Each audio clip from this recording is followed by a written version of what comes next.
Hello everyone, and this is my Dark Knight DPS video, I guess. Some people have been asking me how to DPS as a Dark Knight, and I thought it was a good idea to make a video of it, not just for them, but for myself, so that I can actually learn a little bit more while I'm making the video. As far as more game meta is concerned, as far as numbers, and how those potencies matter, and how much DPS I can actually put out depending on the situation, and also synergy with other classes and stuff like that. Right now I'm talking non-scripted, so bear with me. I guess without further ado, let's dive right into it. So some of you may ask, why DPS? Isn't a Dark Knight a tank? Well, yes, your main role as a Dark Knight is to tank, and that is something you must be good at and learn to do so that it becomes like second nature to you. Once that's drilled into your brain, like most things, it becomes easy. And what happens after that? Well, at that point you begin mastering your class and search for more optimal ways of playing it. In Final Fantasy XIV's case, especially after the Savage modes have come out, these new ways boil down to how can you maximize your DPS. Yes, you are a tank first and foremost, and DPS should do what a DPS should do, which is DPS. But think about how much you would actually contribute to the group if you were actually outputting more DPS. Think about how much faster a dungeon would go, how easy can you push phases in raids if you were putting high numbers. Think about how much interesting would your job become at that point, because you're not worrying just about tanking, you're worrying about how much damage you're doing. This is especially true for tanks because they are the only job in the game that has the potential to have 100% uptime on the boss. However, healers should also learn how to DPS. It is of utmost importance that they have the ability to do so. A healer that pulls 0 DPS on any fight in the game, I don't care what fight it is a bad healer in my book. Phew. Alright, so now with all that out of the way and said, let's start talking about how the Dark Knight's DPS compares to its peers. I guess the warrior and the paladins. While it is rather common to see a paladin putting out higher numbers than a Dark Knight, or a Dark Knight higher numbers than a warrior, warriors are the superior of the three as far as DPS goes, and probably tanking as well, but that's another discussion altogether. This is due to the simple fact that they have the ability to put a slashing debuff on the enemy, which the other tanks simply do not have. But that said, if a Dark Knight and a Warrior were to be attacking the same enemy, their numbers coming incredibly close to each other. The only problem with the Dark Knight, though, compared to the Warrior, is their TP or MP management. Warriors have the ability to regain TP, and they do not use MP for offense. So, literally, the Warriors have no resource issues at all. While the Dark Knight, depending on the encounter, can easily run out of TP or MP. If they're not, too careful. If they're careful, normally you should not run out of MP. However, there are times when you do, and it's really annoying because MP is how you actually DPS. Therefore, the warrior has more abilities and more, I guess, their kit is based more around them actually DPSing than any of the other tanks in the game. So that's cool and all, but how does a Dark Knight DPS? Well, as I said earlier, the damage output is based on how much MP the Dark Knight has. In other words, as a Dark Knight, you are constantly trying to find out ways of obtaining as much MP as you possibly can, while at the same time wasting as much as you possibly can. As a rule of thumb, if you fall below 50% MP, you are in the warning zone. If you fall to 20%, you're in the danger zone and must switch your mentality from wasting MP to gaining MP ASAP. All the Dark Knight's attacks, like the other two tanks, scale with strength.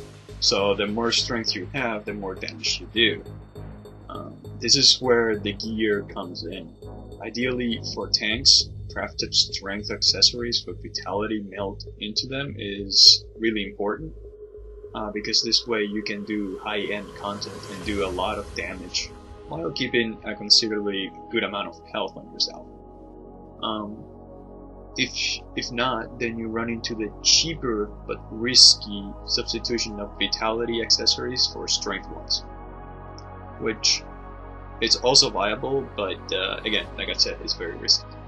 As the other tanks and DPS, the Dark Knights have a rotation that should be more or less followed. After playing around with it, I found this opener to be really good. I am by no means saying that this is how it should be, and this is the best opener a Dark Knight can do, but my initial burst DPS with this opener was the highest. So I don't, if there's another opener, please tell me, because I have no idea what could be better than this. So I did not use the potions right after Dark Arts on this footage, just because I was cheap and I didn't feel like using one.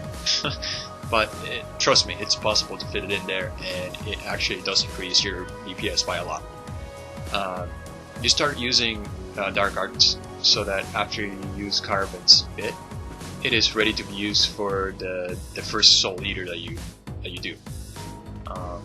In between Dark Arts though, you want to use Dark Passenger, so you don't use it with Dark Arts by accident. I'll mention why when we talk about potencies and what potencies are best for what scenarios. Any dot like Scourge and Salted Earth are priorities, so I always use them at the very beginning. And also, after Keybinds bit, I weave in Blood Weapon so that I can have a faster GCD right away and start getting MP faster. Not to mention, it means also Blood Weapon will be up faster, which is always nice.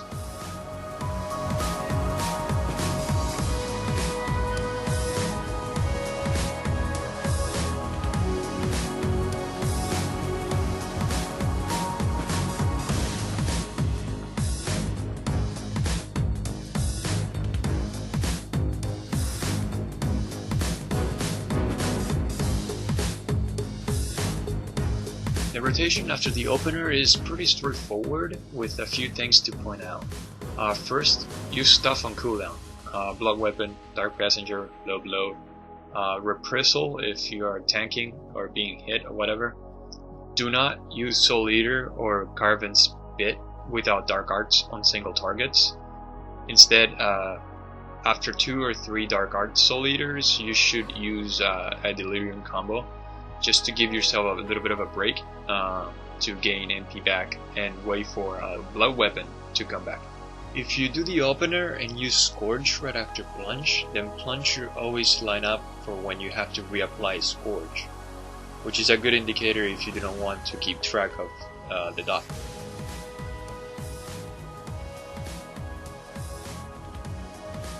Now, moving on to the AoE rotation. There are a few things I want to clear up beforehand though. The amount of enemies must be more than 3 for this to work. When it is flat out 3, this starts becoming a little risky due to the possibility of wasting too much MP for little result. Also, you need to be tanking and or being damaged for this to work. Now, here's what I believe to be the best AoE rotation. So a very safe rotation that I found is you start with the same opening of Salted Earth followed by Plunge, and I threw in an Unleash in there just so that you can pile up the mobs into a circle. Then you use Dark Arts and Blood Price to start getting MP, and then you follow that with Harsh Lash and then Dark Passenger. This Dark Passenger should be buffed from the Dark Arts that you used earlier, and then Carbon Spit into Siphon Strike. These two are simply just to gain the mana, and this should, if Blood Price is doing its job, it should cup you on MP for the most part. Then spam Abyssal Drain.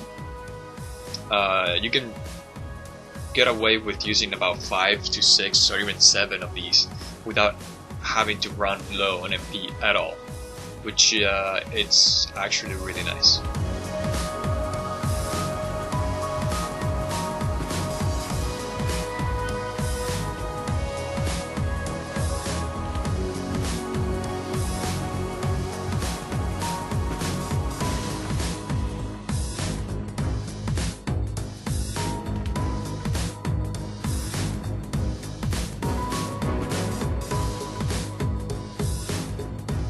The unsafe way of doing it is to literally forget about GCDs, just so you can get those Abyssal Drains out faster. So you do something like Salted Earth, Plunge, Dark Arts, Blood Price, Dark Passenger, Carbon Spit, and spam Abyssal Drain.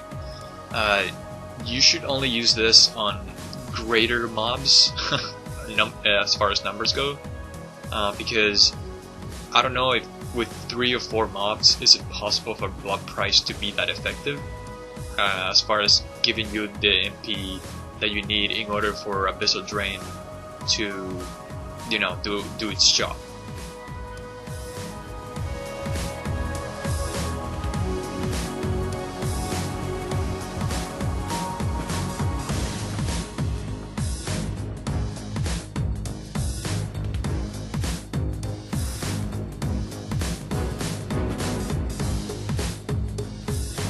Now, I did some math out, and in a realistic scenario, for Unleash to beat Abyssal Drain in flat out damage, you need to do an extra GCD of Unleash.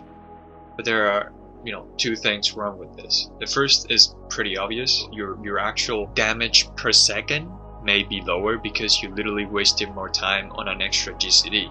And the second is, I think, is the game killer, is that if you use an extra Unleash, the MP consumption is actually higher than doing 1 less GCD of Abyssal Drain. All in all, the Dark Knight's AoE is simply bursty, because it comes down to when can you use Blood Price to become an MP regenerating machine, so you can go nuts with your spells.